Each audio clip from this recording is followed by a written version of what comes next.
Well, thank you for coming in, viewers. I appreciate it. Reverend Dr. J.W. Morrison. Just at the crib, back in the office. I wanted to do some more information for you. I'm at Gosford on the Central Coast, New South Wales, Australia. This one really hit me, Proverbs 21:13.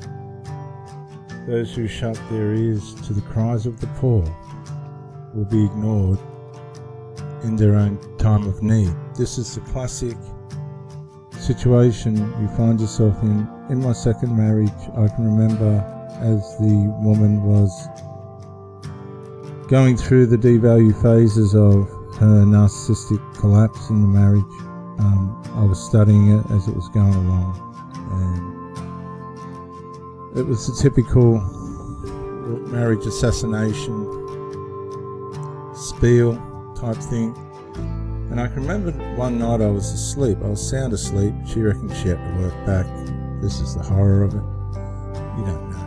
And she comes in and she goes, and I was asleep. She goes, "You're being hostile to me." And this isn't a word of a lie. She goes, "You're being hostile to me." And I said, "I'm asleep." She's standing over me. She's going, and I said, "You need to back off. Like, well, I don't know what. I'm asleep. How'd you go at work? You're being hostile to me." And this was clear to me that there was more going on than I was aware of. I said, "I'm not being hostile to anyone." And I said, it's very hard to be hostile to someone when you're asleep. And she wouldn't have it. And I thought, what has happened here? Who is she talking to? What intrusion have we got now? This is how narcissism works. And I said, "Look, it's all good. Just get yourself washed up, whatever you got to do, and let's get some sleep." But no, she shut her ears. She didn't want to have peace.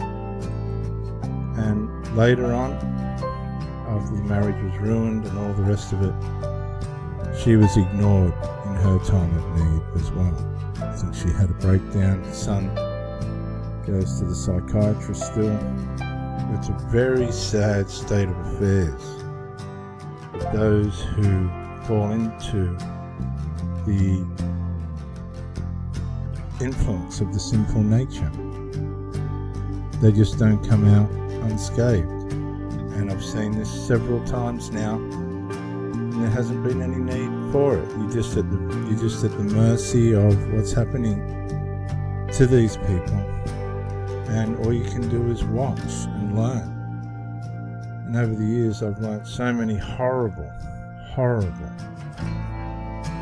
lessons that I would never have dreamed of that could happen to people that are close to me. From triangulation to just out and out sabotage, affairs, these people, honestly. And it doesn't matter how hard you try, how hard you look after them, how close you want to get, there's always going to be something that undermines the relationship. At least so far. But those who shut their ears to the cries of the poor, that's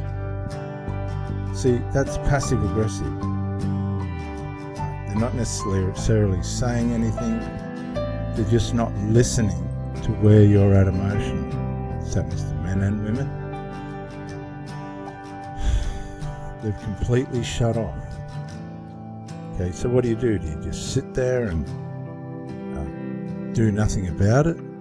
Do you warn the person that, I can't deal with this much longer? Whatever you do is up to you, right? That's your decision. But one thing's for sure, they will be ignored in their time of need, and I have seen it over and over and over again. It's just a fact. It's just the way that it works. It's just the way life works. You think they're getting away with it all, but they're not. No, they're not. No. And you hear things on the ground. I've had the blokes that these people have tried to run off with ring me up. I've had them ring me up, even as recently. So be careful who you're mixing with, girls, because I've been rung up several times by these people. Not that I'm saying anything or doing anything, I'm just saying, well, I'm sorry. How did you get my number in the first place, and who really are you? These people want answers. They want to make sure that they're mixing with people that can't harm them. These people have been harmed before. The girls that I've been with were harmed before I come along. And it just goes on and on and on, because those who shut their ears to the cry of the poor will be ignored in their time of need. So the devalue system multiplies itself. We think of it only in terms of ourself. No. These personality traits, destructive personality, ways in which people turn or become or already are, they multiply. They multiply.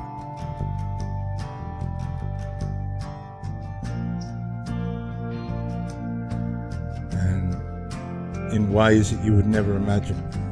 And the harm, the ballistic, you ever heard of a ballistic missile?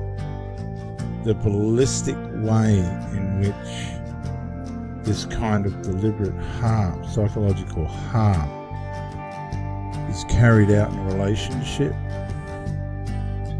has a way of boomeranging back. It'll boomerang back. I don't know if any of you have ever thrown a boomerang. For those of you that aren't Australian, I'll show you what boomerang is on this short.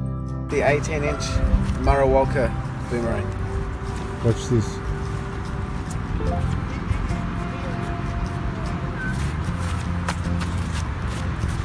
Woo! Yeah. Yeah. It goes out and it comes back. Here we've Watch got again. the 18-inch Murray Walker Watch boomerang. this. The Aborigines made it.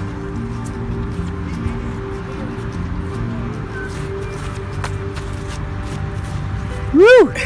Yeah. Yeah. The boomerang.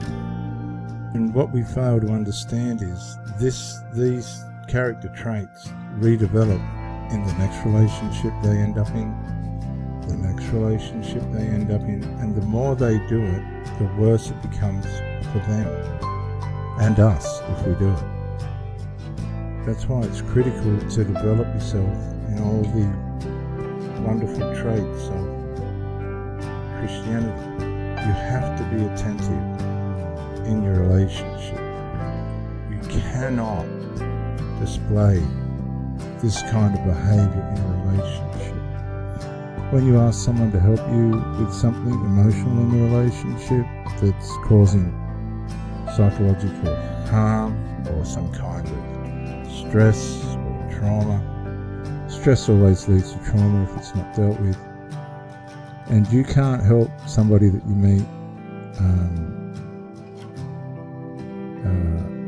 extinguish their past. A lot of people carry terrible things from their past that have been done to them.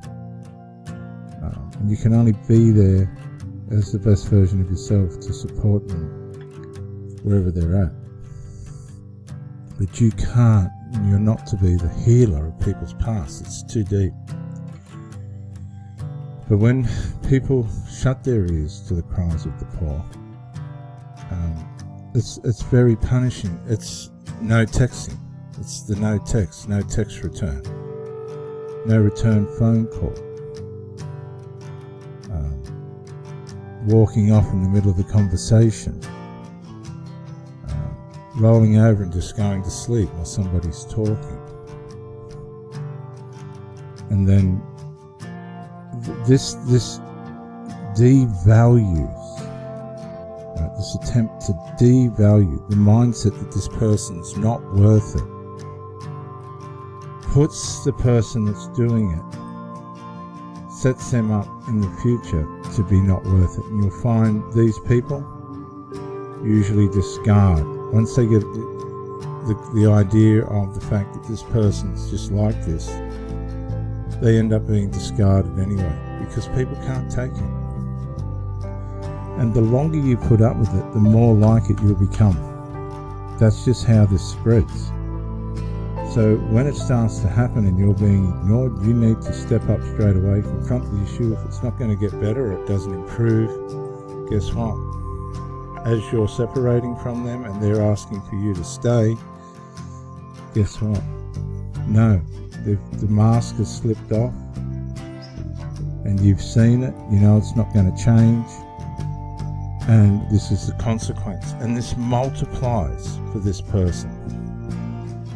You can't hang around these people because you turn into them. I know this from experience. You start to get resentment, bitterness, sourness. You begin to antagonize, you begin to go passive aggressive and silent. You want to keep a distance. And this really is how things end. And it all has to do with unresolved. This person cannot resolve themselves within the relationship they've put themselves. Of course, no matter what their good deeds appear to be on the surface, out in the world, behind closed doors, this is what they're doing to their partner. And guess what? When they meet when they're running around in the paddock with the grass that's greener on the other side, guess what ultimately is going to happen to them? In their time of need, they will be ignored. One of the Hebrew words in the Bible for sin is ignorance, and it's one of the most powerful forms of sin when you ignore somebody. And this is what covert narcissists will do. They'll ignore your texts, they won't return your phone calls, and they're busy communicating, but just not with you, even though you're their exclusive partner. That is all going to come back to them. They're going to meet someone that's going to abuse them 7 times worse than what they abused you. It happens every time. And you don't want that to come down on people. This is what they're doing to themselves. This is sowing and reaping in the emotional realm, and it's real. And I've seen family members of my partners and my partners as an accomplice or, as an accessory to the fact, bringing this stuff on themselves and in the demise of their relationship. Proverbs 21:13 for those of you that get into narcissism. There's another one for you there. Reverend Dr. J.W. Morrison, theologist, Gosford, Central Coast, New South Wales, Australia. Thank you for joining me, and